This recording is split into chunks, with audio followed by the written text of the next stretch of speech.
He pulled an abandoned fire truck out of a forest lake that everyone thought had been lost for decades. When they opened the doors, what they saw made his legs go weak. Subscribe so you don't miss the continuation, and write in the comments which city you're watching from. For more than 20 years, Elias Monroe had started his mornings the same way, long before the sun had a chance to reach the lower valleys of the park.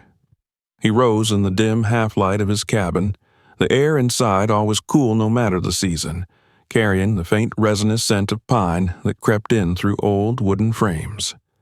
He brewed coffee in a dented steel pot he had owned since his first year on the job, and drank it slowly while looking out at the wall of forest that pressed against the clearing like a silent audience. There was comfort in the repetition of his routine. It gave shape to days that otherwise dissolved into the endless rhythm of weather, wildlife, and visitors who never truly understood how alive the land was beneath their boots.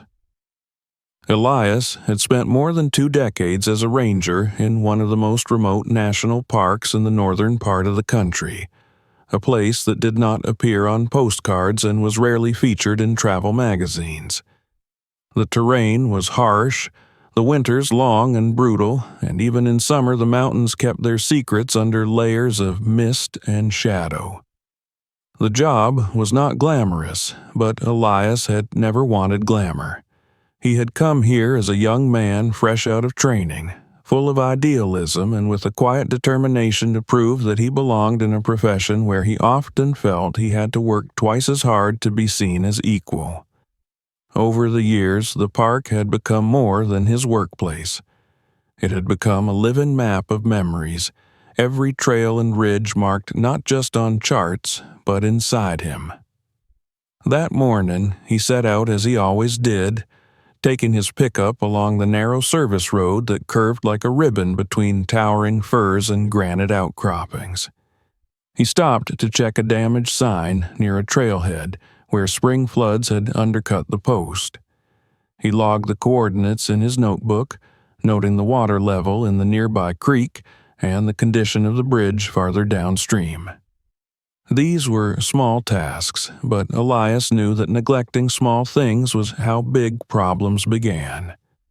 He had seen it countless times, from unchecked erosion that turned a trickle into a landslide, to a forgotten gate that allowed off-roaders to carve scars into fragile meadows. As he drove deeper into the park, the landscape shifted subtly. The forest grew denser, the canopy closing in overhead until the sky was only a suggestion between branches. In this part of the park, the silence had weight. It pressed against the ears, broken only by the distant call of a hawk or the hollow knock of woodpeckers. Elias had learned to read that silence like language. When birds stopped singing abruptly, or when insects went quiet in the middle of the day, it usually meant that something larger was moving through the undergrowth. On that morning, however, the silence felt different. Not alert, but subdued, as if the land itself were holding its breath. His route eventually brought him to the access road that once led to the old Quarry Lake, a body of water that did not exist on the original maps of the park. Decades earlier, it had been a deep open pit carved into the mountainside by a mining company that vanished as suddenly as it had arrived. When the pumps were shut down and the machinery removed, groundwater slowly flooded the hollow, creating a lake so dark and deep that it swallowed light. The official trails avoided it, partly because of the treacherous slopes that ring the basin and partly because of the uneasy stories that clung to the place. Locals claimed that anything dropped into the lake was never seen again, not because of depth alone, but because of strange currents that seemed to pull objects into the silt like hands. Elias had passed the turnoff countless times, rarely stopping. There was no reason to go there in the course of ordinary patrols, and visitors seldom found it without directions. That day, however, He slowed as he approached the faded sign half hidden behind brush. Something in the air made him hesitate. The summer had been unusually hot, with weeks of relentless sun that cracked the soil and turned streams into ribbons of dust. The Quarry Lake had always been known for its stubbornly high water level, fed by underground springs, but reports from fishermen over the past few days suggested that the shoreline was receding. Elias had made a note to investigate, though he had not expected to feel the faint metallic tang in the air even before he turned off the road. He parked near the remains of an old concrete dock that jutted like a broken tooth into the water. The surface of the lake was lower than he remembered, exposing a ring of slick gray mud around the edges. On that muddy band, he noticed marks that did not belong to any animal he knew, deep parallel grooves that could only have been made by tires. They were old, almost filled in, but unmistakable. Kneeling near the water, he dipped a gloved finger into a thin film that shimmered in the sunlight. It left a faint rainbow on the surface before dissolving. The smell was unmistakable now, not the rot of vegetation or the mineral scent of stone, but something oily, something mechanical. The complaints that had come in over the past week replayed in his mind. A pair of hikers had mentioned a strange sheen on the water that stuck to their boots. A local angler had described a taste in the air that reminded him of old garages. Elias had brushed them off at first, assuming that a leaking boat engine or illegal dumping might be the cause. But standing there, alone on the crumbling dock with the dark lake yawning beneath him, he felt a ripple of unease that had nothing to do with the ordinary litter of careless visitors. As he walked along the newly exposed shoreline, he saw fragments half buried in the mud, twisted strips of metal and shards of rusted bolts that crumbled at his touch. These were not recent. They were relics, worn smooth by decades underwater. He photographed each one, logging their positions as he went, his professional detachment masking a growing sense of curiosity. He had learned long ago that the land often whispered before it shouted, that subtle changes were its way of announcing deeper shifts beneath the surface. By the time he returned to his truck, the sun was climbing higher, burning off the last wisps of morning mist. Elias sat behind the wheel without starting the engine, staring at the tree line across the lake. Somewhere in the back of his mind, an old story stirred, one he had heard on his first winter in the park from a mechanic who had since retired. The story had been told as a kind of campfire legend about a fire engine that never made it back from a call in the mountains during the 1960s. Officially, it had been lost in a landslide, crushed beyond recovery. Unofficially, people said it had simply vanished, swallowed by the wilderness like so many other things. At the time, Elias had dismissed it as folklore, another exaggerated tale born from isolation and long winters. Now, with the smell of oil still clinging to his hands and the image of those tire tracks etched into his memory, the legend felt uncomfortably close. He pulled out his notebook and wrote a short report to his supervisor, careful to keep his tone neutral. He described the lower water level, the metallic odor, the film on the surface, and the old tracks. It was routine language, the kind he had used hundreds of times before, but as he closed the notebook he knew that he would not be able to treat this like just another entry in a long list of anomalies. Before leaving, he took one last look at the lake.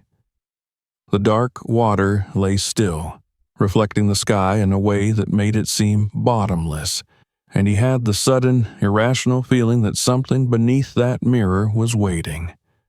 Not for the drought to end or for the rains to return, but for someone to finally notice it. With that thought pressing against his mind, Elias started the engine and drove back toward the main road, unaware that this quiet morning had already begun to pull him into a story buried for more than half a century, one that the park itself seemed ready to give up at last. Elias Monroe did not sleep well that night. The image of the dark lake lingered behind his eyes long after he had turned off the lamp beside his bed, and when he finally drifted into a shallow, uneasy rest, he dreamed of standing on the crumbling concrete dock while the water below him receded, revealing shapes that had no place in a natural basin. By the time dawn arrived, pale and cool, he had already made up his mind that the inspection he had written up in dry, procedural language would not remain a formality. Something about the scene from the previous day had settled into his thoughts with the stubbornness of grit in a boot, and no amount of rational explanation could quite scrape it away. He began preparing for a more thorough survey of the quarry lake as soon as he arrived at the ranger's station. The building was quiet. Most of his colleagues assigned to other districts are off duty, and the long hallway smelled faintly of old paper and pine cleaner. In the equipment room, he selected a portable sonar unit, a compact device designed for shallow water mapping that he normally used to locate submerged logs or abandoned fishing gear. He added a handheld GPS, waterproof notebooks, spare batteries, a coiled rope, and a high-resolution camera sealed in a thick plastic housing. As he loaded the gear into his truck, he took care to pack methodically, not because he expected anything dramatic, but because habit had taught him that the wilderness rarely announced its intentions in advance. The drive back to the lake felt longer than usual. Clouds were beginning to gather above the ridges, their shadows sliding across the slopes like slow-moving stains, and the air was heavy with the promise of afternoon storms. The access road, neglected and rutted, forced him to crawl along in low gear, weaving between rocks and fallen branches. At one point, he had to stop to drag a half-rotted log out of the way, the bark disintegrating into damp flakes at his touch. The sense of isolation deepened with every mile. The radio lost its signal, and the only sound inside the cab was the hum of the engine and the faint clatter of gear shifting in the back. When he finally reached the lake, the change from the day before was subtle but unmistakable. The water line had retreated a little farther, revealing a broader band of glistening mud. The oily film still clung to the surface in places, catching the light in thin, iridescent streaks. The smell was stronger now, a faint echo of burnt rubber and old machinery that had no business lingering in a place where the only vehicles were park trucks and the occasional ranger boat. Elias parked near the dock and stood for a moment, taking in the scene with the careful attention he usually reserved for tracking injured wildlife. Every detail seemed to insist that this was not a natural occurrence. He assembled the sonar unit and attached it to a small inflatable raft he carried in the back of the truck for just such surveys. The water was too deep and cold to wade into safely, and the shoreline was too unstable to risk dragging heavier equipment. Inflating the raft took longer than he liked, the pump wheezing with each stroke, but he used the time to steady his breathing and clear his head. By the time he pushed the raft into the lake, the clouds had thickened, muting the sun and turning the water into a sheet of dark glass. Paddling slowly, he guided the raft along a rough grid he had plotted the night before, using landmarks on the shore to keep his bearings. The sonar unit hummed softly as it sent pulses into the depths, the screen flickering with the abstract language of sound waves translated into shapes and shadows. For the first several passes, he saw nothing but the expected contours of the basin, the gradual slope where the quarry walls gave way to the flooded pit, the uneven texture of silt and stone. Then, as he crossed the center of the grid, the display changed. A dense, angular mass appeared on the screen, its edges too sharp to be geological. Elias slowed the raft and circled back, watching as the shape re-emerged from a different angle. The more he adjusted his position, the clearer the outline became. It was not the amorphous blur of debris or the chaotic tangle of a fallen tree. It had straight lines, flat planes, and a profile that made his pulse quicken. He estimated its length and width by the scale on the display and felt a jolt of recognition. Whatever lay below was far larger than a boat or piece of construction equipment. It was the size of a truck. He marked the coordinates with the GPS and repeated the scan, altering the sensitivity and depth range to rule out distortion. The object remained stubbornly consistent, standing upright in a way that made no sense for something that had simply slid into the water by accident. If a vehicle had rolled off the old quarry road, gravity would have sent it tumbling end over end, scattering fragments across the basin. This, by contrast, appeared almost planted, its base embedded in the silt like the root of a metal tree. Elias leaned back in the raft, the paddle resting across his knees, and stared at the shoreline. The faint, nagging discomfort he had felt the day before had grown into a tight knot beneath his ribs. He thought again of the legend about the missing fire engine, of the way the mechanic had lowered his voice when he told it, as if the trees themselves might be listening. He shook off the thought and focused on the practicalities. Official procedure would require him to notify his superiors, submit the data, and wait for authorization to proceed. That could take days, perhaps weeks, and he had already seen how quickly the conditions around the lake were changing. The storm that had been threatening all morning finally announced itself with a distant roll of thunder. The sound echoed through the basin, bouncing off the quarry walls until it was impossible to tell how far away it truly was. Elias checked the sky and calculated how much time he had before the weather turned dangerous. Against his better judgment, he decided to take a closer look.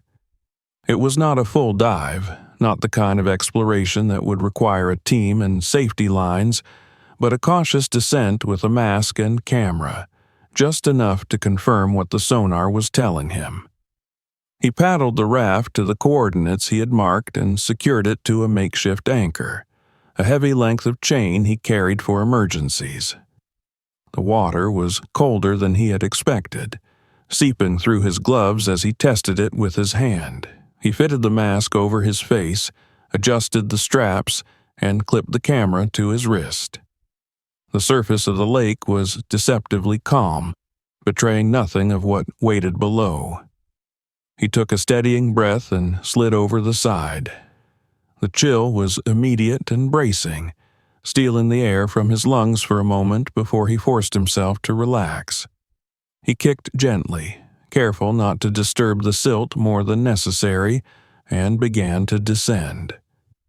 The light faded rapidly, the world narrowing to the pale cone of visibility in front of his mask. The water was not clear enough to see far, and within a few yards the surroundings dissolved into murk. He followed the faint guidance of the sonar beacon he had lowered on a line, trusting that it would lead him to the anomaly. As he moved deeper, the temperature dropped further and his breath sounded loud in his ears, a steady rasp that seemed out of place in the thick silence. Then, without warning, something dark loomed in front of him. He slowed, his heart hammering as he drew closer. At first, he could not make sense of the shape, only that it was massive and wrong in this context, a block of shadow against shadow. He brushed away a veil of silt with a gloved hand, and the outline sharpened. A rusted grill emerged from the gloom, its vertical bars unmistakable despite the years of corrosion. Above it, the curve of a hood and the edge of a windshield took form, the glass so darkened that it swallowed the light from his torch. Elias felt a surge of adrenaline that had nothing to do with the cold. This was no random piece of scrap. It was a vehicle, old and heavy, standing on the lake bed as if it had been set there deliberately. He swam closer, circling the front end and filming as he went. The sides were coated in a thick layer of algae, but beneath the green he glimpsed faded paint that might once have been a bold color. The tires were half buried, their treads packed with silt. There was no debris field, no scattered parts, only the solitary bulk of the machine, mute and inexplicable. He tried to peer through the windshield, but the blackened glass revealed nothing. The thunder he had heard earlier sounded again, this time closer, reverberating through the water in a way that he felt as much as heard. It was a reminder that he was pushing his luck. Reluctantly, he backed away from the vehicle and followed his line to the surface, lungs burning as he kicked upward. When he broke through into the gray daylight, rain was already beginning to fall, stippling the lake with 1,000 tiny impacts. Back in the truck, wrapped in a dry jacket and clutching a thermos of coffee to chase the chill from his bones, Elias replayed the footage on the camera's small screen. The images were grainy, the light uneven, but the essential truth was there in every frame. A large, vintage truck sat at the bottom of a lake that had no business containing it. The storm intensified, drumming against the roof of the cab, and he realized that whatever lay beneath that water was not going to wait patiently for bureaucratic wheels to turn. He composed his report as soon as he returned to the station, attaching the sonar data, the coordinates, and still images from the dive. He kept his language clinical, describing the anomaly as a large submerged vehicle of indeterminate make and age, positioned upright and partially embedded in silt. He requested authorization for a full recovery operation, citing environmental concerns related to potential contamination. As he hit send, he felt a peculiar mix of satisfaction and apprehension. He had taken the first irreversible step, and even as he shut down his computer and headed home through the rising storm, he knew that the quiet legend he had once dismissed was about to become something far more tangible. The storm that had driven Elias Monroe from the lake did not simply pass through the park.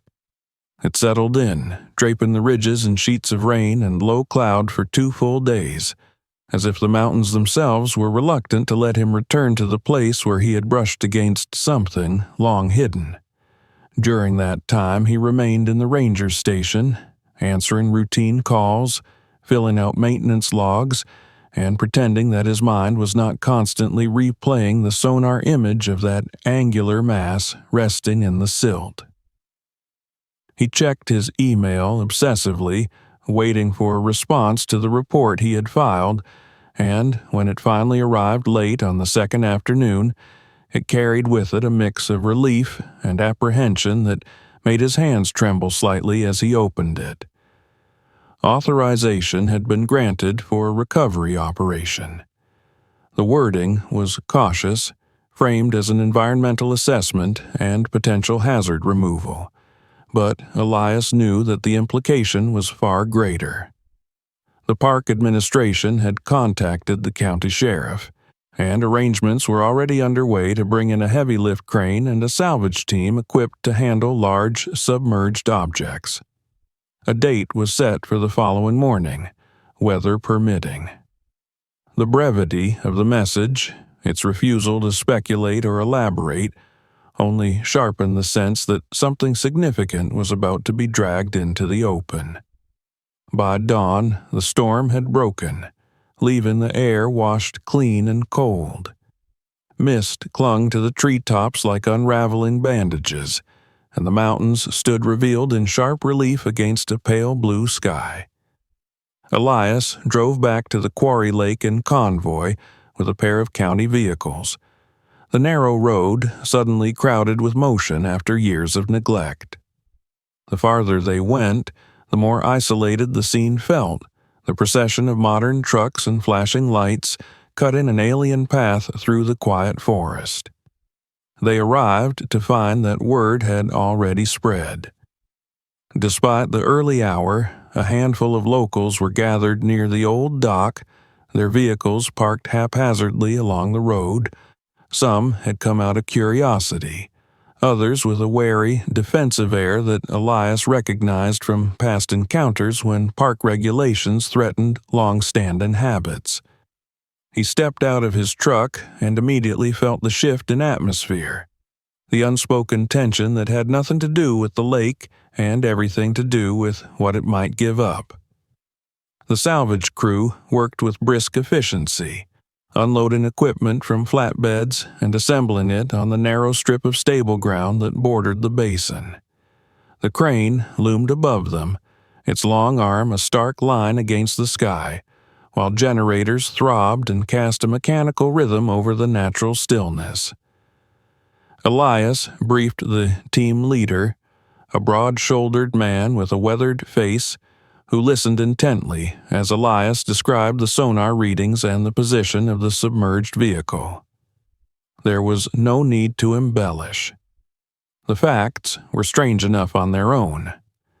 As the crew prepared to attach guidelines and lowering rigs, more people arrived, drawn by rumors that traveled faster than any official announcement. Journalists followed, cameras slung over their shoulders, eager for a story that might fill the empty spaces of the news cycle. Elias felt an uncomfortable spotlight turning toward him, as if he were no longer just a ranger, but a gatekeeper to something everyone wanted to see. He stayed focused on the task at hand, reminding himself that his responsibility was to the park, not to the crowd pressing closer with every passing minute. The first divers slipped into the water just as the sun cleared the ridge to the east. The lake looked deceptively peaceful, its surface reflecting the sky in muted blues and grays, but Elias knew how quickly that calm dissolved beneath the surface. He watched as the divers disappeared, their bubbles tracing brief, wavering paths before vanishing into the depths. The waiting that followed was the hardest part. There was nothing for him to do but stand at the edge of the dock, listening to the murmur of the crowd and the distant whine of the crane's motor as it tested its range. When the divers resurfaced, they were followed by a palpable change in the mood of the operation. They conferred with the crew chief in low voices, gesturing toward the water as if describing a puzzle that refused to resolve itself. Elias caught fragments as he moved closer, references to how firmly the object was embedded, to the unusual absence of debris, to the odd orientation that suggested intentional placement rather than accident. He relayed what he knew, adding his own observations from the brief dive he had made days earlier, and together they formulated a plan to secure the vehicle with slings and gradually coax it free of the silt. The process was painstaking. The first attempt at lifting resulted in little more than a shudder that rippled across the surface of the lake, as if something below were shrugging off the effort. The second drew a plume of dark mud that boiled up like smoke, obscuring the divers and forcing a temporary halt. The crowd grew restless, some people calling out suggestions, others speculating loudly about what lay beneath the water. Elias felt a prickle of irritation at the spectacle the operation was becoming, but he knew there was no stopping it now. Finally, after the divers adjusted their rigging and the crane operator applied a steady, measured pull, the lake yielded. The surface bulged and then broke, disgorging a mass so dark and indistinct that for a moment it looked like a fragment of the mountain itself rising to greet the sky. Water cascaded from it in sheets, carrying with it strands of algae and clumps of silt that spattered onto the dock and the waiting machinery. As the shape cleared the surface, its outline sharpened, and a collective intake of breath rippled through the onlookers. It was a truck, unmistakably so, its bulky silhouette framed against the forest. Age had gnawed at it relentlessly, turning paint to scabrous flakes and metal to lacework in places, but the basic form remained. Elias recognized the curve of the hood and the tall, squared-off cab from the footage he had reviewed, but seeing it in the open air was something else entirely. The vehicle hung from the crane like a relic dredged from another century, dripping lake water that pooled on the ground in oily puddles. As the crew guided it onto a flatbed prepared for the purpose, Elias noticed details that had been impossible to discern underwater. The windows were coated in a film so dark it was almost opaque, a charred look that made the interior invisible. The doors, streaked with rust and grime, appeared warped, their frames twisted just enough to suggest that opening them would be a challenge.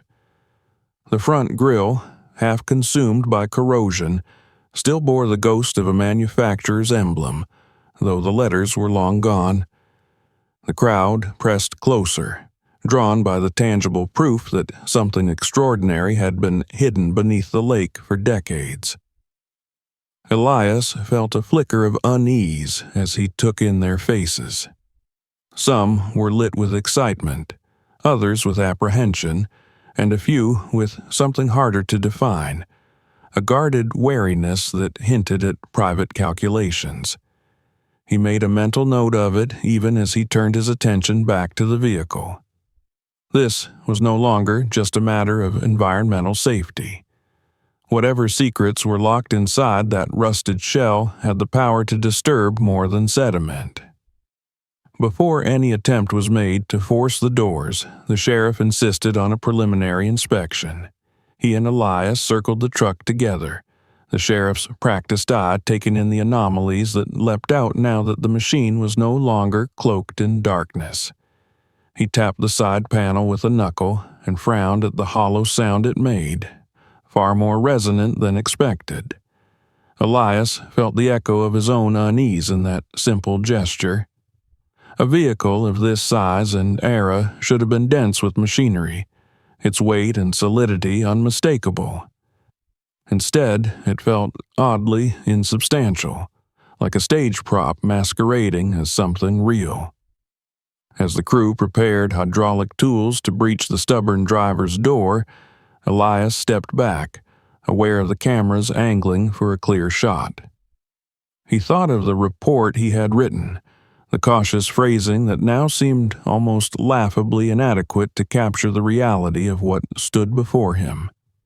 He thought of the storm that had driven him away and the way the lake had seemed to hold its breath until he returned. And, as the metal frame began to creak under the pressure of the spreader, he felt the first true certainty that whatever they were about to uncover would not simply answer questions. It would create them, rippling outward from this forgotten basin into the lives of people who had never imagined that the wilderness could carry such a deliberate, human-made lie within its depths. The metal gave way with a shriek that cut through the murmurs of the crowd and the steady drone of generators. The hydraulic spreader bit into the corroded seam of the driver's door, forcing it outward millimeter by stubborn millimeter until the warped frame surrendered with a sound like tearing cloth magnified 100 times. Elias Monroe stood just behind the sheriff, close enough to feel the vibration of the tool travel through the steel shell, and in that instant, before the door finally gaped open, he had the uncanny sensation of crossing a threshold, not just in space, but in time. The smell that drifted out was not the stale rot he had half expected, not the trapped odor of waterlogged upholstery or decaying insulation. Instead, it was dry and faintly metallic, tinged with the ghost of oil that had long since evaporated.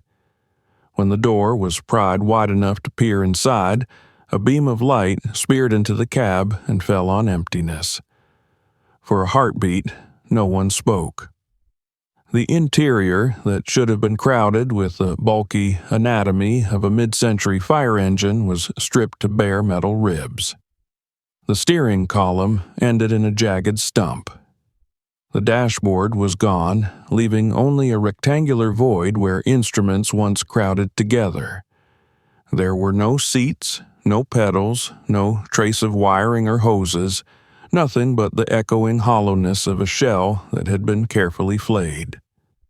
The sheriff leaned in, his expression shifting from professional curiosity to something approaching disbelief. He ran a gloved hand along the exposed floor, tracing lines where components had once been bolted down. The marks were clean, too clean, free of the chaotic scars left by disaster. Elias felt a cold wave of comprehension wash over him. This was not the result of a crash or a fire or years of neglect beneath the water. It was the residue of intent. The crew began to document the interior with the methodical precision of people who sense the importance of every detail. Photographs were taken from multiple angles, measurements recorded, fragments of loose material collected in evidence bags. Elias found himself drawn into the empty cab despite the knot of unease in his chest. He stepped onto the flatbed and leaned closer, the darkened windows swallowing the light from the flood lamps. The glass was coated in a black film that resisted his touch. Not soot exactly, but something that seemed to have been applied. A deliberate veil to hide what lay beyond when the truck still moved through the world above ground. As they moved to the rear compartments, the pattern repeated itself with grim consistency. Where heavy pumps and brass fittings should have been mounted, there were only outlines, pale ghosts of metal against darker paint. The bolts had been removed, not snapped. The cuts where hoses and cables had been detached were smooth, almost surgical. Elias cataloged these details in his mind even as the crowd pressed closer, their whispers rising to a fevered pitch. This was no longer a relic salvaged from the past. It was a message, though one whose author had long since vanished. The sheriff straightened and met Elias's gaze. In that look, there was an unspoken acknowledgement that the story they had all expected to tell, of a tragic accident and a lost vehicle finally brought to light, had just been obliterated. What stood before them was not a tomb, but a riddle. He ordered the area secured, his voice cutting through the growing noise, and uniformed deputies moved to establish a perimeter. A few disgruntled locals protested, but their complaints fell flat in the face of the unfolding spectacle. Elias retreated a step, feeling suddenly exposed in the midst of the attention he had unwittingly drawn. Cameras flashed, their sharp clicks like the snapping of insect wings, and reporters began speaking urgently into phones. He knew that by nightfall the images would be everywhere, the empty carcass of the truck framed as the latest mystery in a region that had grown accustomed to being ignored. Yet, even as the narrative began to take shape beyond his control, he found his thoughts turning inward to the small details that the broader audience would miss. He noticed, for instance, that the pattern of corrosion inside the cab differed from that on the exterior. The metal ribs within were less eaten away, suggesting that the interior had been exposed to water for a shorter time than the outer shell.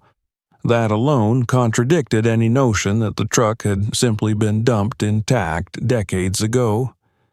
It implied a period of exposure to air after it had been stripped, long enough for the inside to begin oxidizing, but not so long that the elements could erase the marks of disassembly. There were other subtleties.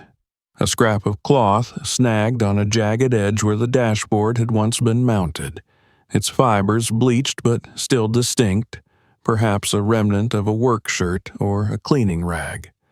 A length of frayed twine caught beneath the rear frame, too insubstantial to have survived a violent crash, but perfectly placed to be forgotten in the rush of deliberate work.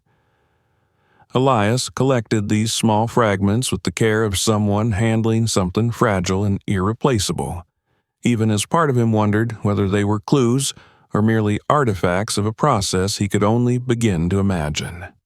The representatives from the county arrived not long after, their polished shoes sinking into the mud around the lake as they approached the truck with thinly veiled apprehension. They spoke in low, controlled tones to the sheriff, their eyes flicking repeatedly to the onlookers and the camera lenses trained on them. Elias watched their body language with a growing sense of disquiet. These were not the reactions of officials confronted with an unfortunate environmental hazard. They were the reactions of people who understood that a long-accepted version of events was about to be questioned. One of them suggested, in a voice meant to be reassuring, that the vehicle was likely nothing more than a stripped piece of scrap, abandoned when the quarry closed. The explanation rang hollow even as it was offered. Elias felt a flicker of anger at the attempt to minimize what lay plainly before them. He responded carefully, citing the absence of any record of authorized dumping in the area and the unmistakable signs of systematic disassembly. He could feel the weight of scrutiny settle on him in that moment, the subtle shift from collaborator to potential irritant. The crowd began to thin as the afternoon wore on, some drawn away by obligations, others by the disappointment of not having witnessed a sensational reveal of human remains. In their wake, the quiet returned, tentative at first, then more insistent as the park reasserted its presence. The truck remained where it was, shrouded in tarps and guarded by deputies, a hulking question mark in the clearing. Elias stood apart from the activity, jotting down observations that went beyond his official duties, knowing that the answers would not be found in press releases or superficial inspections. When the operation finally wound down for the day, the lake had slipped back into shadow, the setting sun gilding its surface with fleeting color. Elias lingered, reluctant to leave the place that had become the axis of a story far larger than he had anticipated. He thought again of the mechanic's hushed legend, of the way some of the locals had looked at him as if he were disturbing a grave that did not belong to him. The difference now was that the grave was empty, and emptiness has a way of demanding to be filled with truth. As he drove away, the image of the hollow cab followed him, its dark windows like blind eyes turned toward the forest. He did not yet know how far the ripples would travel, only that they had begun here, with the tearing of metal and the revelation of a void where the beating heart of a machine should have been. Whatever had been done to that fire engine, it had been done by human hands with a purpose that the wilderness had neither condoned nor forgotten. And Elias Monroe, ranger of a park that prided itself on preserving the natural order, now found himself at the center of an unraveling that had nothing to do with nature at all. The hollow truck did not leave Elias Monroe's thoughts when he returned home that evening. Even the quiet of his cabin, usually a refuge after long days in the field, felt strangely inadequate, as though the emptiness he had seen inside the rusted fire engine had followed him back through the trees and taken up residence in the corners of his mind. He sat at his small kitchen table long after dark, files spread out before him, the low lamp casting a tired yellow circle over documents that had not been touched in decades. If the answers were not inside the metal shell, then they had to be somewhere else, buried in ink and forgotten signatures. He began with the park archives. The next morning, he requested access to the oldest storage room beneath the main ranger building, a place most of the staff regarded as little more than a graveyard for outdated regulations and yellowed maps. The room smelled of dust and cardboard and something faintly chemical, a residue from the cleaning agents used long ago. He pulled open drawers that had not slid smoothly in years and flipped through brittle folders labeled with fading handwriting. Fire reports from the 1960s were stacked in uneven bundles, their pages peppered with small burn marks from cigarettes smoked by men who had long since retired or died. The year he needed lay somewhere near the bottom of a metal filing cabinet whose paint was flaking in strips. He found it eventually, a thick binder stamped with the insignia of a state forestry agency that no longer existed under that name. As he leafed through the pages, the official version of events took shape in the language of the time. Dense and formal, laden with assurances that every effort had been made to contain a catastrophic blaze that had swept across the eastern slopes of the park. One section described the loss of a fire engine in a remote sector, crushed beyond recovery by a sudden landslide. It was a neat narrative, cleanly bounded by bureaucratic phrasing, but Elias felt its seams almost immediately. The coordinates given for the supposed landslide did not correspond to any known slide path in the region, and the accompanying maps were vague to the point of uselessness. More troubling was the absence of detail about the crew assigned to the engine. Names appeared in one document, only to vanish in the next. A handwritten margin note questioned whether all personnel had been accounted for, but the question was never answered. It was as if the record itself hesitated, then chose to forget. From the park archives, he moved on to local newspapers, scrolling through microfilm in the small library that served the surrounding communities. The headlines from that summer were dramatic, heavy with talk of heroism and sacrifice, yet curiously light on verifiable facts. Articles spoke of a valiant crew lost to the fury of the mountains, but no photographs of the scene accompanied the prose, no eyewitness accounts from fellow firefighters who might have stood nearby. Fundraisers were announced, memorial services planned, and within weeks the town council approved an emergency budget to replace the destroyed equipment. The story hardened into legend almost overnight, and Elias could see how easily a comforting myth could take root in a place where tragedy was a familiar visitor. He began to cross-reference these public narratives with the internal documents he had uncovered. The discrepancies multiplied. The date of the engine's disappearance shifted subtly between sources, sometimes by a matter of days, sometimes by weeks. One report listed the engine as having been dispatched from a station miles away from where another claimed it had originated.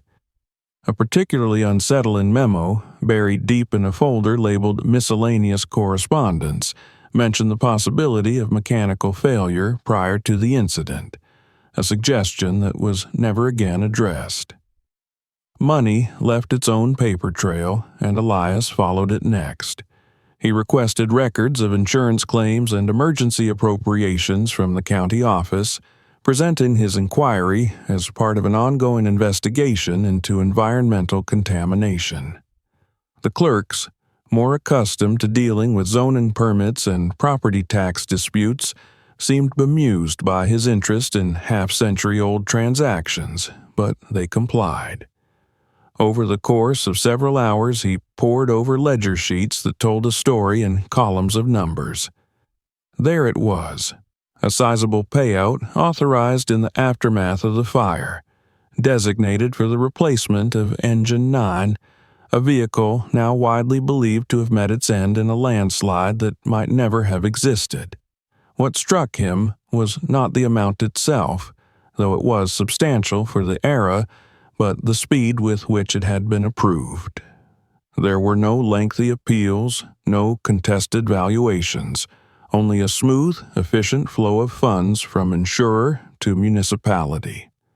In the months that followed, additional grants were awarded for equipment upgrades, training programs, even the construction of a small memorial near the town square. It was as if the loss of the engine had become a catalyst for prosperity, a sorrow that paid dividends. Elias sat back from the microfilm reader and closed his eyes, the hum of the machine lingering in his ears. He imagined the families of the firefighters receiving news filtered through layers of official rhetoric, told to be proud even as their questions were deflected. He found their names in obituaries and wedding announcements, glimpses of ordinary lives interrupted by a story too grand and too vague to challenge. One widow had moved away within a year, her absence noted only in the shifting of a line in the local directory. Another family appeared to have dissolved, siblings scattering to distant states, their shared history reduced to a footnote in the town's collective memory. The deeper he dug, the more Elias felt the weight of what had been taken from them, not only in terms of truth, but in the subtle theft of closure. The legend of the lost engine had offered comfort, a narrative of noble sacrifice that allowed grief to be packaged and stored away. To question it now, after so many years, felt like reopening wounds that had never truly healed. Yet the evidence was too insistent to ignore. He found a memo from a regional equipment supplier noting an unusually large order for spare parts placed shortly before the fire, including components identical to those missing from the submerged truck. The parts were marked as delivered, but the receiving signatures were illegible, the ink smeared as if someone had signed in haste. The coincidence was impossible to dismiss. By the time he left the library that evening, the sun had dipped low behind the hills, painting the sky in muted shades of orange and purple. Elias paused on the steps, looking out at the quiet street that had borne the weight of these secrets for so long. Children rode bicycles past storefronts that bore the same names they had 50 years ago. People greeted one another with easy familiarity, unaware that the story they had inherited might be built on a foundation of calculated deceit. He returned to his cabin with a folder thick with copies and notes, his mind buzzing with connections that refused to settle into a single, tidy conclusion. The hollow fire engine, the rushed insurance payout, the missing details in the archives, the sudden influx of funds that had reshaped the town's fortunes. Each piece on its own might have been explained away. Together, they formed a pattern that was beginning to feel disturbingly deliberate. Late that night, he spread the documents across his table once more, the same lamp illuminating a far more troubling landscape than it had the evening before. He traced lines between names and dates, letting the fragments coalesce into a narrative that no official report had ever dared to tell. The truck had not been lost to the mountains. It had been unmade by human hands, its valuable parts stripped away while a convenient tragedy was crafted to fill the void. As he finally turned in for the night, exhaustion pressing down on him like the weight of the forest itself, Elias understood that the empty shell resting by the quarry lake was only the most visible symptom of a sickness that had spread through the town long before he arrived in the park. The wilderness had kept the secret for as long as it could, but now, with the water receding and the metal exposed to the light, it had passed the burden on to him. The idea that the empty fire engine had been stripped somewhere on dry land before its silent descent into the quarry lake refused to leave Elias Monroe's thoughts after he closed the folder of archival documents. The wilderness had not done this. People had, and they had done it close enough to leave behind a trail, however faint. He returned to the lake early the next morning, not with sonar or dive gear this time, but with old maps spread across the hood of his truck, tracing the lines of a place that had been reshaped beyond recognition. Long before the pit filled with water, the quarry had been a hive of activity. Elias unearthed a set of hand-drawn plans from the county planning office that depicted the site in its industrial heyday. There were access roads now swallowed by forest, loading platforms that had collapsed into the basin, and a sprawling service yard that once held crushers, generators, and repair sheds. The map was annotated with names of contractors whose companies had vanished or rebranded in the decades since, but the surnames themselves echoed those he had begun to associate with the strange flow of money after the fire. He drove slowly along what had once been the quarry's main access road, the route now little more than a depression in the earth that only someone who knew to look could follow. Moss had softened the ruts, and saplings pushed up through the gravel like stubborn memories. At the edge of the lake, he found the remains of a concrete foundation, its corners buried under leaf litter and pine needles. This, he realized, had likely been the location of a maintenance building, a place where heavy equipment could be serviced away from prying eyes. Elias knelt and brushed aside debris, exposing a length of rusted rail that curved in a shallow arc. It took him a moment to understand what he was seeing. It was part of a track system, the kind used to guide vehicles or machinery into position. He imagined the fire engine rolling slowly along those rails, its valuable components removed one by one in the shelter of a building that no longer stood. The image was unsettling not because of its violence, but because of its banality. There was nothing dramatic about the act of dismantling a truck. It was labor, plain and methodical, carried out by people who had likely gone home to dinner afterward without a second thought. From the site, he followed the paper trail outward, away from the park and into the broader world of commerce where objects lost their stories and became inventory. He contacted collectors and restoration specialists who dealt in vintage firefighting equipment, posing as a ranger seeking information about historical models. Some were guarded, suspicious of his motives, but others were eager to talk, their voices brightening at the chance to share obscure knowledge. He learned about the distinctive brass pumps manufactured for a brief window in the early 1960s, about the serial numbering conventions that had been abandoned when companies merged or closed. These were the parts that had vanished from the lake, the gleaming heart of a machine reduced to a shell. One afternoon, he received an email from a restorer in another state who had come across a peculiar lot at an auction years earlier. The items had been listed as surplus, sold without provenance, but the restorer remembered them because of their unusual configuration. He attached photographs, and when Elias opened them, he felt the same jolt of recognition he had experienced beneath the water. The fittings bore the same mounting pattern he had documented on the empty truck, the same telltale spacing between bolt holes. Even the discoloration along the edges matched the marks left on the fire engine's frame, as though the metal itself had carried an imprint of its former attachment. Elias printed the images and pinned them to a corkboard beside his growing collection of notes. The web was tightening. He reached out to the auction house that had handled the sale, presenting his inquiry as part of a historical research project. Their records were incomplete, many of the older files lost in a fire or purged during a transition to digital systems. But one ledger survived in a storage unit that had been overlooked.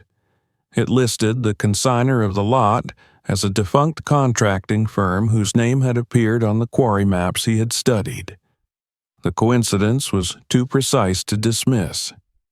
He arranged to have an expert examine the components from the restorer's collection, and the verdict was unequivocal. The parts were not generic replacements. They had been custom-fitted for a specific engine, down to minor manufacturing quirks that only appeared in a limited production run. The expert's report concluded that the likelihood of them originating from any other vehicle was vanishingly small.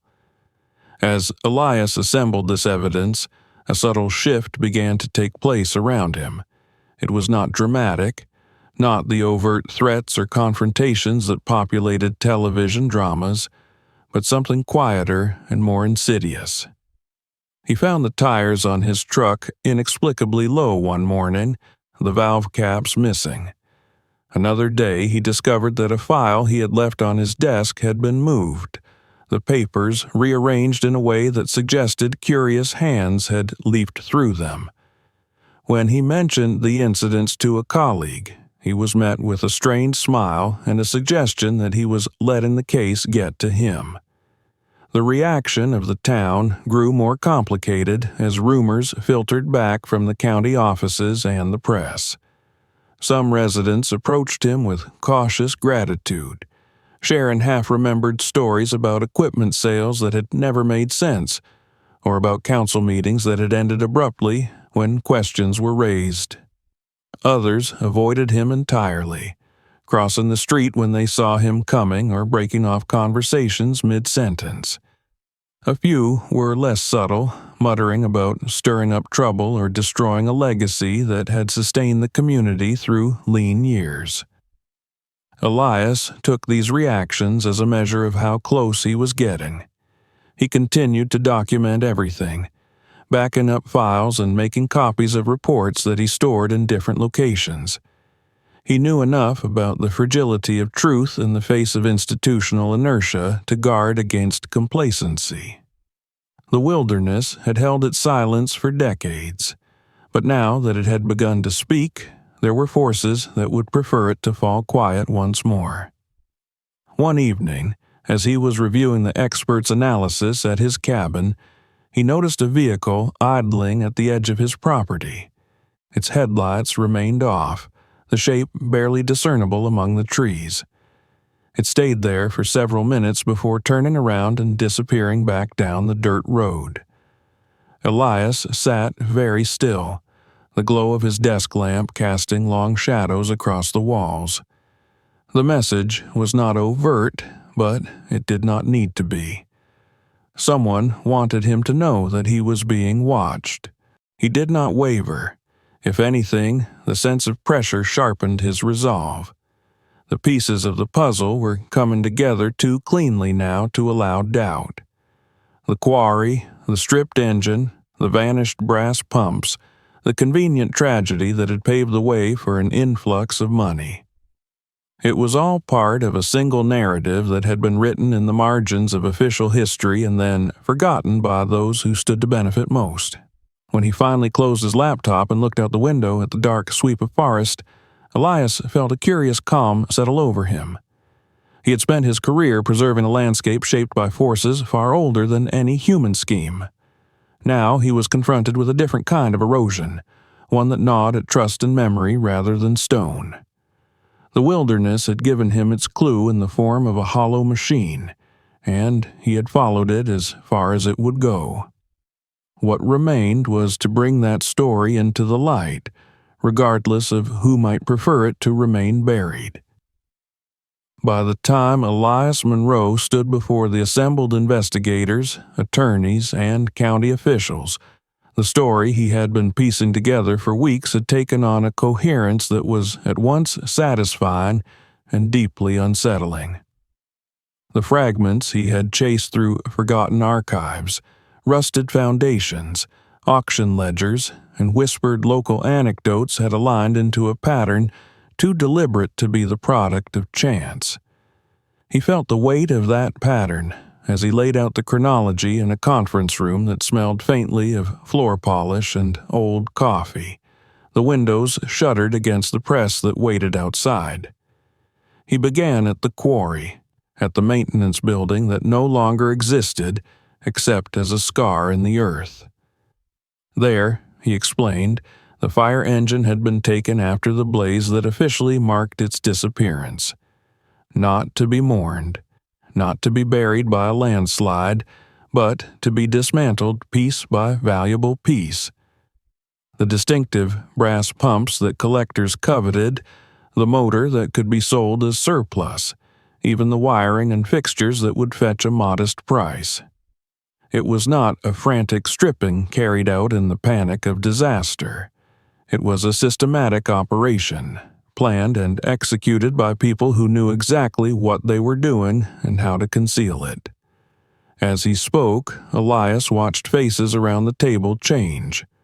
Some displayed disbelief that hardened into wary interest, others a flicker of recognition that they tried and failed to hide. He detailed how the parts had moved from the quarry into the world of auctions and restorations, their origins obscured by paperwork that bore only the most generic descriptions. The report from the expert lay before him, its technical language a bulwark against accusations of speculation. These were not random components. They were the heart of Engine 9, scattered across private collections and repair shops under the guise of legitimate trade. The scheme, as he reconstructed it, had required more than a handful of opportunists. It demanded cooperation from those who could smooth the path of insurance claims and municipal budgets. In the aftermath of the fire, when the town was primed for sympathy and aid, the story of a heroic loss had been shaped and circulated with remarkable efficiency. Reports were written, maps altered, and questions redirected until the narrative of a landslide had settled into public consciousness like a geological fact. The empty shell of the engine, stripped of anything that might raise suspicion, was then taken back to the quarry and lowered into the water that would soon become a lake, the final act of a deception designed to be permanent. There was a pause when Elias reached that point, a hush in which the room seemed to hold its breath. He had expected objections, counter-arguments, some attempt to fracture the chain of reasoning he had built, but instead he was met with a heavy silence. It was broken at last by the chief investigator, a woman with iron-gray hair and eyes that missed nothing. She asked him to repeat the details about the insurance payout and the emergency appropriations, her tone measured but edged with something like anger. He did so, and in that repetition the emotional core of the story came into sharper focus. The fire engine had not simply vanished. It had been converted into capital, its disassembly a prelude to the infusion of money that reshaped the town's fortunes. Grants that were never audited properly, memorial funds that masked the absence of real accountability, all built on a foundation of deliberate misrepresentation. It was corruption not of the flamboyant, headline-grabbing kind, but of the quiet, corrosive variety that thrived on trust and complacency. The discussion turned to the crew that had been assigned to Engine 9. Here, the narrative grew darker still. Officially, they had been listed as lost in the same landslide that destroyed their vehicle, their remains unrecovered but their sacrifice enshrined in ceremony. Yet the documents Elias had uncovered told a different story, one riddled with erasures and ambiguities. The men's names appeared and disappeared across records, their fates never described with the finality one would expect of confirmed deaths. It was as though they had been edited out of existence, their absence papered over by patriotic rhetoric. This was the point at which Elias felt the weight of what he was asking the room to confront.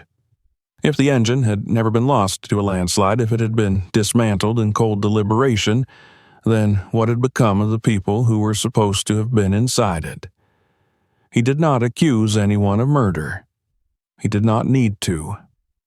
The mere suggestion that these men might not have perished in the manner claimed, that their disappearance had been convenient for those who profited from the scheme, was enough to chill the air.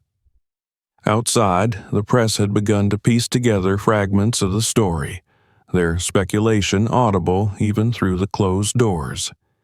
Inside, the investigators conferred in low voices, already outlining the next steps.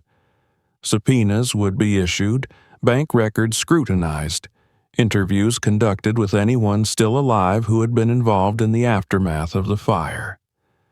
The web Elias had traced was about to be tested by the full force of the law, and he could not predict how many strands would snap under that strain.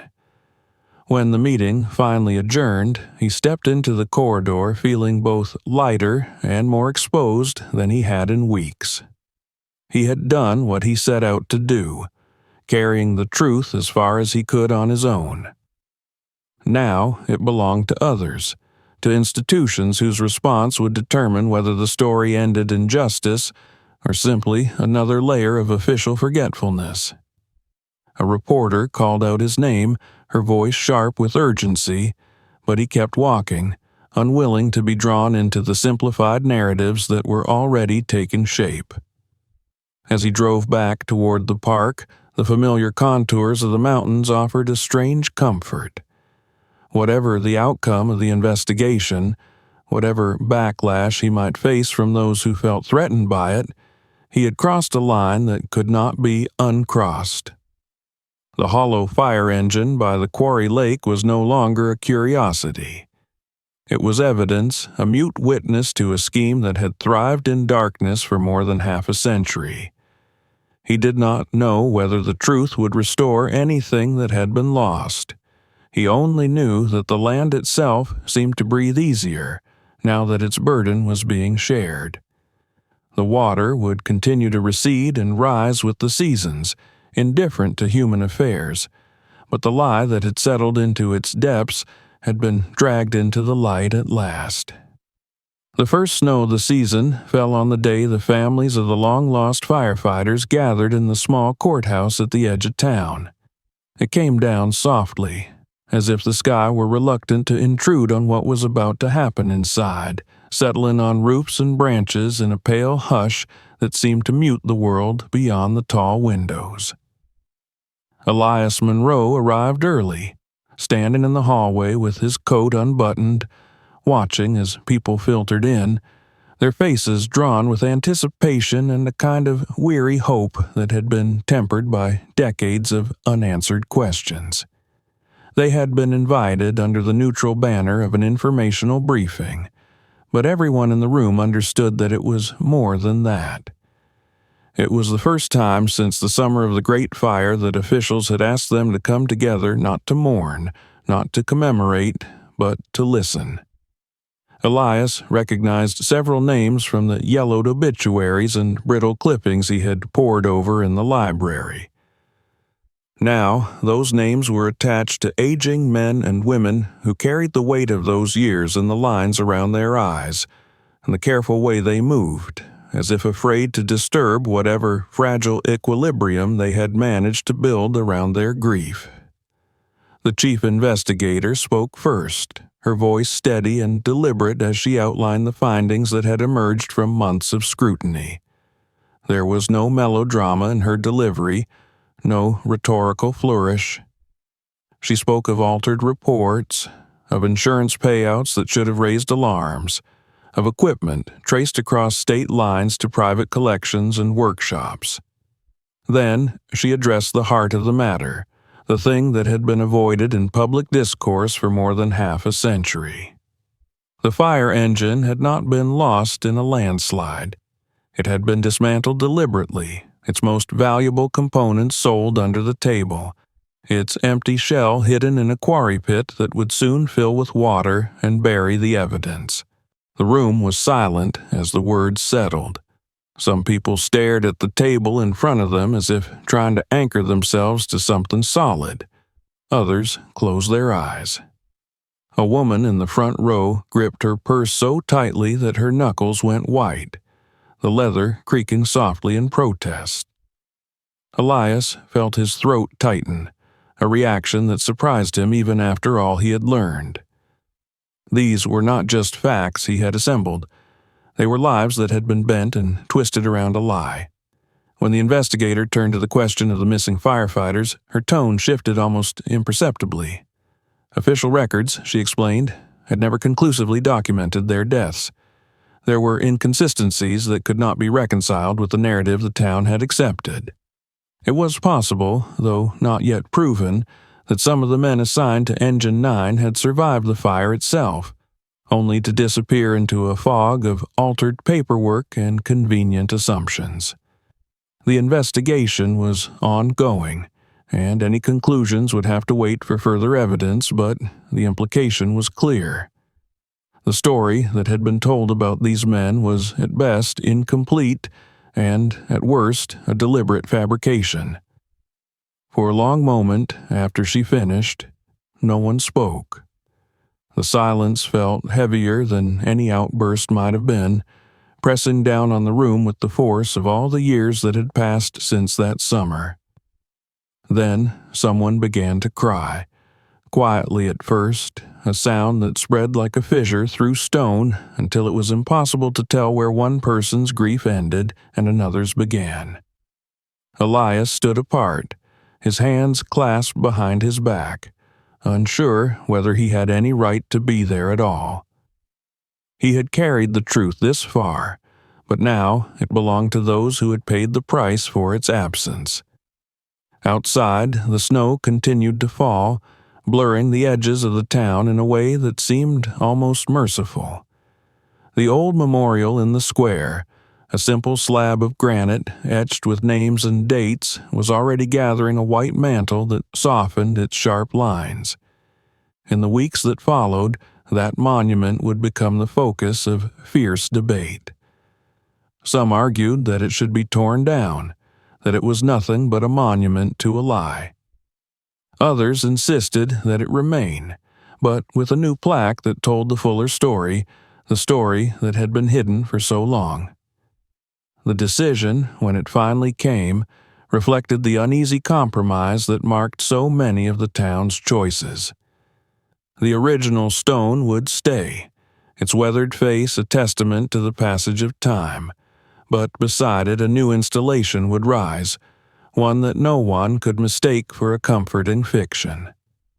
The hollow fire engine, hauled from the quarry lake and cleaned of its thickest layers of silt, would be placed on a concrete pad at the edge of the park, its empty interior visible through cutaway panels. An accompanying display would explain what had been taken from it and why, tracing the path from that quiet dismantling to the reshaping of a town's fortunes. On the morning the shell was set in place, Elias stood with a small crowd at the edge of the clearing. The truck looked even more forlorn in daylight, its rusted frame stark against the fresh snow. People approached it hesitantly, peering inside as if expecting to find something more than the stark reality of absence. Children asked their parents why it was empty, and for once there were no easy answers, no heroic gloss to smooth the edges of the truth. For Elias, the installation was not a triumph, but a reckoning. He watched as families laid flowers at the base of the display, not in celebration, but in acknowledgement of a grief that had been postponed for too long. He spoke quietly with a man who had been a boy when the fire raged through the mountains, who had grown up believing that his father's death was a simple, tragic fact of life. Now, that belief had been stripped away, leaving behind a complicated blend of anger and relief that no memorial could fully address. In the months that followed, the investigation wound its way through courts and committee rooms, exposing a network of small betrayals that added up to a profound one. Some of the men who had signed off on the altered reports were gone, their names surviving only in the margins of old documents, but others were forced to answer for their actions at last. The process was slow and often unsatisfying, constrained by statutes of limitation and the erosion of evidence, yet it carried a symbolic weight that Elias felt keenly. The truth, even when it arrived too late to heal old wounds, still mattered. Life in the park gradually returned to its familiar rhythms. The lake froze over in winter and thawed again in spring, its dark surface no longer hiding a secret that no one dared to name. Visitors came to see the strange relic at the edge of the forest, some drawn by curiosity, others by a more solemn desire to understand how such a story could unfold in a place devoted to preservation and transparency. Elias continued his patrols, his days filled once more with the practical concerns of erosion control and trail maintenance, but he carried with him a changed perspective. He had always believed that his duty was to protect the land, to keep it as untouched as possible for those who would come after him. Now, he understood that stewardship also meant guarding the stories that clung to that land, the invisible layers of human action that shaped its present as surely as glaciers and floods. The wilderness, he realized, was not just a refuge from history, but a repository of it, holding within its depths both the beauty and the failures of those who had passed through. On a quiet afternoon toward the end of the year, Elias walked alone to the lake. The snow had melted along the shore, revealing the familiar band of gray mud where he had first noticed the tire tracks months before. He stood for a long time at the water's edge, listening to the wind move through the trees and watching ripples disturb the mirror of the surface. The place felt different now, lighter somehow, as if a pressure had been released. He knew that not everyone would thank him for what he had uncovered. There would always be those who preferred the simplicity of a myth to the complexity of truth. Yet, as he turned back toward the forest and the long road home, he felt a quiet certainty settle within him. He had done what the land itself had asked of him, bringing to light something that had been buried not by time, but by intent. In a career measured by countless small acts of care, this one would stand apart, a reminder that even the deepest silence can be broken if someone is willing to listen long enough. Before you go, make sure you're subscribed so you don't miss the next story, because the secrets hidden beneath the surface are only just beginning to surface. Watch the next video now to uncover another unbelievable discovery. And if this story shocked you, share it with someone who loves real mysteries as much as you do.